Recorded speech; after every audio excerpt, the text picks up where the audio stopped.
একাকিত্বের মাঝে নিজেকে খুঁজে পাওয়ার সুযোগ থাকে। তুমি যদি একা থাকো তবে নিজেকে চিনতে পারবে। একাকিত্ব কখনো কখনো সবচেয়ে ভালো বন্ধু হতে পারে। যারা একাকিত্বকে ভালোবাসতে শেখে তারা কখনো হারায় না। একাকিত্ব মানেই দুর্বলতা নয়, বরং শক্তির পরীক্ষা। অন্ধকার ছাড়া তারার আলো দেখা যায় না। কষ্ট ছাড়া জীবনের প্রকৃত মূল্য বোঝা যায় না। দুঃখ যখন তোমাকে বদলায় তখন তুমি নতুন মানুষ হয়ে ওঠো। সব দুঃখই একদিন শেষ হয়, শুধু ধৈর্য ধরে অপেক্ষা করতে হয়। বৃষ্টি না হলে কখনোই রংধনু দেখা যায় না।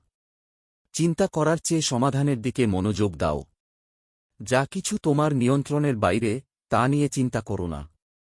দুশ্চিন্তা তোমার বর্তমান শান্তিকে ধ্বংস করে, কিন্তু সমস্যার সমাধান করে না। চিন্তার বদলে পদক্ষেপ নাও, তাহলেই সব সহজ হয়ে যাবে। ভবিষ্যতের ভয় না পেয়ে বর্তমানকে উপভোগ করো। অন্ধকার যত গভীরই হোক, ভোর ঠিকই আসবে। জীবনে সবসময় একটা না একটা ভালো দিক থাকে, খুঁজে বের করো। সবচেয়ে অন্ধকার রাতেই তারা সবচেয়ে উজ্জ্বল হয়ে জ্বলে। আজকের কষ্টই আগামী দিনের শক্তি। যদি আশাকে আঁকড়ে ধরো, তাহলে দুঃখ কখনো তোমাকে গ্রাস করতে পারবে না। তুমি তোমার সবচেয়ে ভালো বন্ধু হতে শেখো। নিজেকে ভালোবাসো, তাহলে জীবন তোমাকে ভালোবাসবে। নিজের ওপর বিশ্বাস রাখো, তাহলেই জীবন বদলে যাবে। নিজের মূল্য নিজেই নির্ধারণ করো, অন্যদের কাছে সেটি বোঝাতে যেও না। যদি নিজেকে ছোট ভাবো, তবে তুমি কখনো বড় হতে পারবে না। জীবন একটি বইয়ের মতো, প্রতিদিন একটি নতুন পৃষ্ঠা।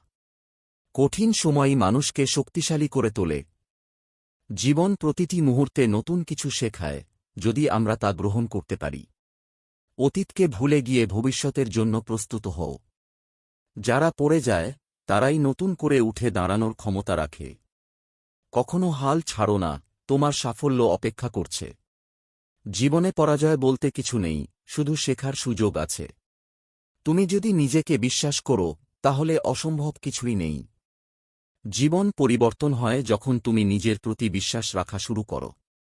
তোমার স্বপ্ন যত বড়ই হোক, তা অর্জন করা সম্ভব। সবচেয়ে বড় শক্তি হল ধৈর্য।